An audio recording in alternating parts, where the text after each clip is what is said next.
My YouTube channel unique classes. तो आज हम करने वाले हैं अपना पॉलिटिकल साइंस क्लास 12 का जो पॉलिटिकल साइंस है उसका चैप्टर नंबर 5 आपका फर्स्ट बुक का समकालीन दक्षिण एशिया।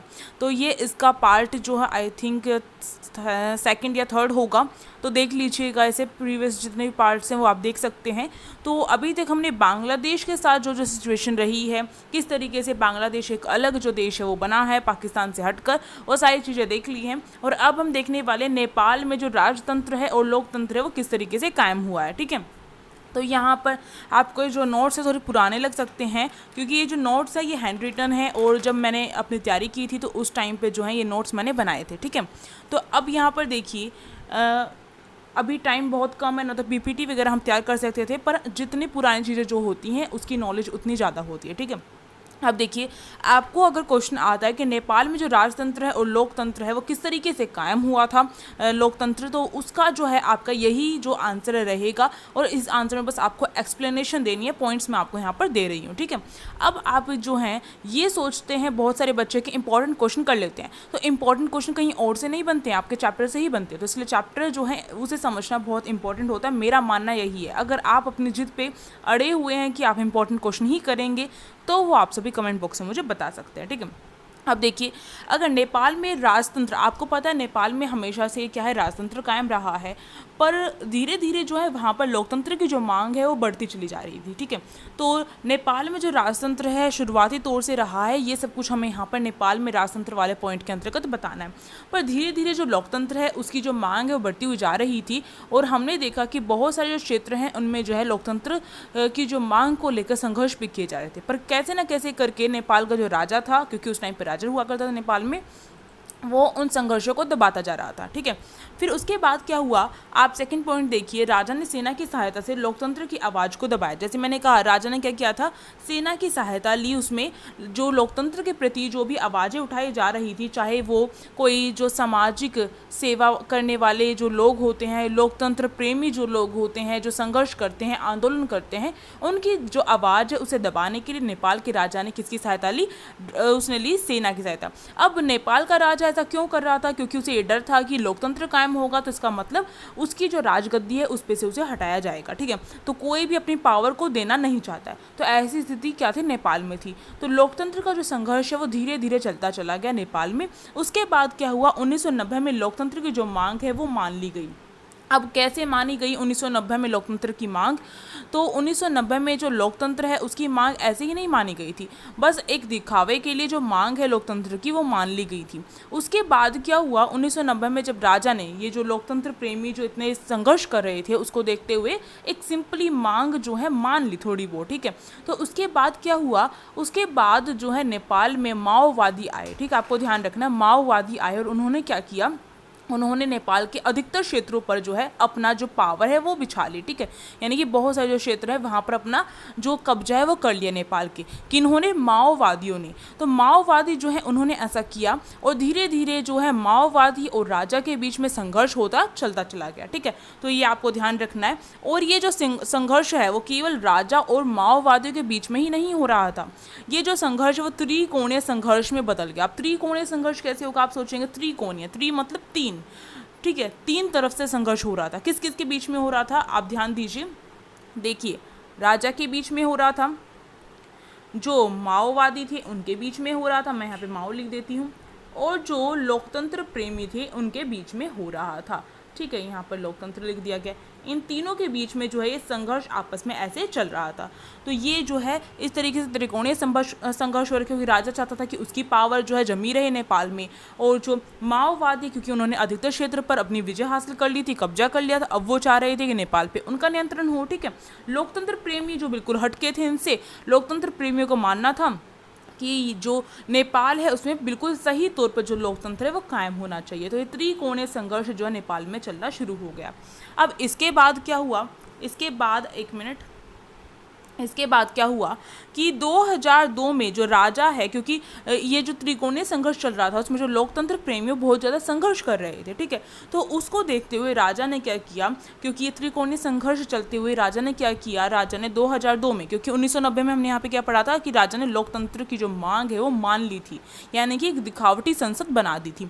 तो 2002 में राजा के द्वारा जो संसद है वो भंग कर दी गई, ठीक है। ये त्रिकोणीय जो संघर्ष चल रहा था उसके चलते हुए 2002 में जो राजा है उसने क्या कर दिया, ये जो संसद थी जो नेपाल में बनी हुई थी उसे ख़त्म कर दिया, भंग कर दिया। अब इसके बाद क्या हुआ, इसके बाद जो है 2006 में फिर से जो संसद है वो बहाल की गई थी, ठीक है। आपको ध्यान रखना है, क्योंकि जो लोकतंत्र प्रेमी होते हैं वो तो नहीं रुकते हैं, और उन्होंने बहुत ज़्यादा संघर्ष करते रहे। और इस संघर्ष में आपको ध्यान रखना है, अब माओवादी क्या है, वो भी राजा के खिलाफ थे, ठीक है। तो इसलिए माओवादी और जो हमारे लोकतंत्र प्रेमी हैं, और साथ साथ में एक जो पार्टी का संगठन बना, ठीक है, नेपाल में, उस पार्टी का नाम क्या था, 7 अलायंस पार्टी, ठीक है। आपको ध्यान रखना है, जिसमें 7 पार्टियां शामिल थी। तो ये 7 पार्टियों का गठबंधन बना जिसे कहा गया 7 अलायंस पार्टी। ये 3 जो ग्रुप हैं इन्होंने मिलकर क्या किया, लोकतंत्र का समर्थन किया, और इसलिए जो है 2006 में मजबूर होकर राजा ने क्या किया, जो लोकतंत्र है उसे कायम करना पड़ा, यानी कि संसद को दोबारा से बहाल करना पड़ा, ठीक है। अब देखिए, अब हमारा आगे बताया गया है कि इस तरीके से क्या हुआ, जो संविधान है उसकी स्थापना हुई, की जो शुरुआत है इस तरीके से नेपाल में संविधान की स्थापना की जो शुरुआत है इस तरीके से हुई। और आपको ध्यान रखना है, ये जो शुरुआत हुई थी कब हुई, संविधान बनकर कब तैयार हुआ नेपाल का, 2015 में, ठीक है। और आपको इसमें ये बातें भी इंक्लूड करनी है कि जो ये संविधान बना था इसके तहत जो राजतंत्र से पूरी तरीके से जो है ख़त्म नहीं किया गया था, क्योंकि जो लोग हैं उनका मानना है कि जो राजा है वो होना इम्पॉर्टेंट है, क्योंकि इससे क्या है, उनका इतिहास की जो चीज़ें हैं वो जीवित रहेंगी। तो राजा भी जो है वहीं पर है और संविधान भी चल रहा है। इस तरीके से जो ये गणराज्य है वो स्थापित हुआ है, नेपाल में लोकतंत्र कायम हुआ है। तो ये स्टोरी रही है, बस आपको स्टोरी याद करनी है, थोड़े से जो ये सन होते हैं वो याद करने होते हैं, इतना मुश्किल नहीं है। चैप्टर आपका स्कोरिंग वाला है, ठीक है। अब हम नेक्स्ट पे चलते हैं। और इसमें एक और बात यहाँ पर आप इंक्लूड कर लीजिए कि जो नेपाल है उसमें 2008 में क्या किया था, जो राजतंत्र है उसे पूरी तरीके से समाप्त कर दिया था, यानी कि राजा का शासन नहीं होने वाला है। अब जो है 2015 में जो संविधान बन के तैयार हुआ पूरी तरीके से गणराज्य संविधान था, एक गणराज्य स्थापित हुआ था नेपाल का, ठीक है। तो ये बात आपको यहाँ पर इंक्लूड कर लेनी है। नेक्स्ट हमारा टॉपिक है श्रीलंका में जातीय संघर्ष। तो जो श्रीलंका है उसमें जो जातीय संघर्ष रहे हैं वो किस प्रकार के रहे हैं, ये हमारा टॉपिक है। तो देखिए, आपको बता दिया जाए, जो श्रीलंका है उसमें ना तो लोकतंत्र को लेकर कोई जो थी संघर्ष हो रहे थे, और ना ही राजतंत्र को लेकर कोई संघर्ष थे, ना ही तानाशाही को लेकर कोई संघर्ष थे, पर श्रीलंका में जातीय संघर्ष था। यानी कि श्रीलंका में एक जो सिंगली थे वो क्या थे, बहुसंख्यक थे, यानी कि उनकी संख्या बहुत अधिक थी श्रीलंका में, सिंगली जो समुदाय था उसका, ठीक है। और जो अल्पसंख्यक यानी जिनकी संख्या कम होती है वो कौन थे, श्रीलंका के अंदर तमिल थे। और ये तमिल भी जो भारत से जाने वाले तमिल वहाँ पर हैं, उनके साथ जो रवैये वो सही नहीं किया जाता था। जैसे कि आपको पता है कि जिस भी देश में अल्पसंख्यक होते हैं उनके साथ सही रवैया नहीं किया जाता, पर श्रीलंका में उससे भी खराब रवैया किया जा रहा था। उन्हें किसी प्रकार का कोई अधिकार नहीं दिया जा रहा था, अपने देश के अंदर जो है उन्हें नहीं माना जा रहा था कि हमारे देश के अंदर है। पर 1948 से लेकर श्रीलंका जब से आज़ाद हुआ है तब से लेकर अब तक जो है श्रीलंका में लोकतंत्र कायम है, आपको ध्यान रखना है। तो बहुसंख्यक सिंगली और अल्पसंख्यक तमिल समुदाय में जो संघर्ष है वो ऐसे ही चलता रहा।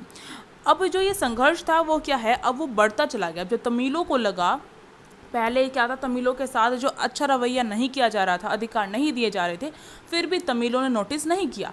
पर जैसे जैसे जो समय बीता उसके साथ साथ जो तमिल है उन्हें क्या है, अपने जो अधिकार है उनके बारे में पता चला कि हमारे साथ जो ये भेदभाव है ये हो रहा है।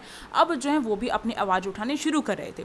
तो तमिलों को अधिकार दिलवाने के प्रयास जो है बहुत किए गए कि तमिलों को कैसे न कैसे करके अधिकार जो है समान अधिकार प्राप्त हो जाएं। किसके मुताबिक, जिस प्रकार से जो सिंगली समुदाय है, सिंगली जो हैं उनको जो अधिकार दिए जाते हैं वही अधिकार तमिलों को प्राप्त हो जाएं। तो इसके प्रयास किए गए, जो तमिल संगठन वगैरह हैं वो बनाए गए। फिर भी बात नहीं बनी। उसके बाद क्या हुआ, जो उग्र तमिल द्वारा, आपको ध्यान रखना, उग्र जो तमिल हैं यानी कि तमिल जो संगठन है उसमें से एक उग्र तमिल निकल कर आए, जो क्या है अब लड़ाई झगड़े पे बात कर रहे थे, ठीक है।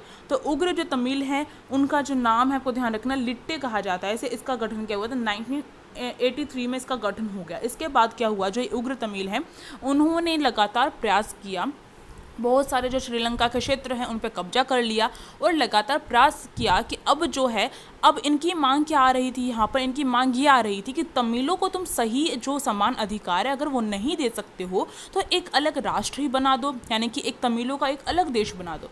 अब सोचने वाली बात है, श्रीलंका ऐसा क्यों करने लग गया, वो क्यों करने लग गया, अपने जो जितनी उसकी जो एरिया है उसे डिवाइड क्यों करने लग गया, क्यों करेगा, सही बात है। तो यहाँ पर इसको लेकर जो लिट्टे है उसका गठन हुआ था 1983 में।